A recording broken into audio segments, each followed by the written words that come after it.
భయంతో తనువు చాలించి ఫలితాల్లో పాస్ అయ్యాడనమాట. సో, ముందుగానే భయపడిపోయాడు.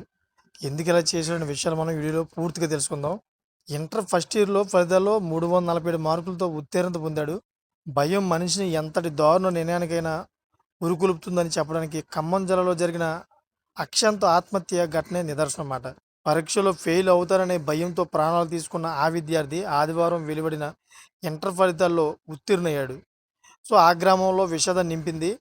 పూర్తి వివరాలకు వెళ్తే ఖమ్మం జిల్లా బోనకల్లు మండలం రాపపల్లికి చెందిన గందేవుల అక్షంతో వైరాలోని ఒక ప్రైవేట్ కళాశాలలో ఇంటర్ ప్రథమ సంవత్సరం చదువుతా ఉన్నాడు. సో, పరీక్షలు రాసినప్పటి నుండి ఫెయిల్ అవుతారని తీవ్ర ఆందోళనలో ఉన్న అక్షంత్ ఫలితాలు రాకముందే ఈ నెల 9 అర్ధరాత్రి మధిర రైల్వే స్టేషన్ సమీపంలో రైలు కింద పడి ఆత్మహత్య చేసుకున్నాడు. ఆదివారం ఉదయం ఇంటర్ బోర్డు ఫలితాలను విడుదల చేసింది.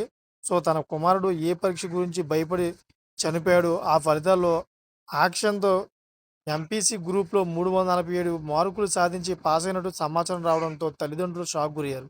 ఆత్మహత్యకు పాల్పడే ముందు కాస్త ఓపికగా ఆలోచిస్తే తమ బిడ్డ కళ్ళ ముందే ఉండేవాడు కదా అంటూ తన తల్లిదండ్రులు ఫలితాల కాపీ చూస్తూ రోదిస్తున్న తీరు అక్కడున్న వారిని కలిచివేస్తోందన్నమాట. ప్రాణం కంటే పరీక్ష పెద్దది కాదని విద్యార్థులు ధైర్యంగా ఉండాలని ఈ ఘటన మరోసారి గుర్తు చేస్తున్నది. ఏది ఏమైనా గానీ విద్యార్థులందరూ కూడా ఒక్క విషయం వినాలి మీరందరూ కూడా. ఏంటంటే ప్రతి ఒక్కరు కూడాను పరీక్షల్లో ఫెయిల్ అయిపోతే ఏదో జీవితమే మొత్తం పోయినట్టుగా ఫీల్ అవుతా ఉన్నారు. దయచేసి మీకు ఇటువంటి పరిస్థితుల్లోని ఒకటే గుర్తుంచుకోండి ఏంటంటే, జీవితం ఇది ఒకటే కాదు.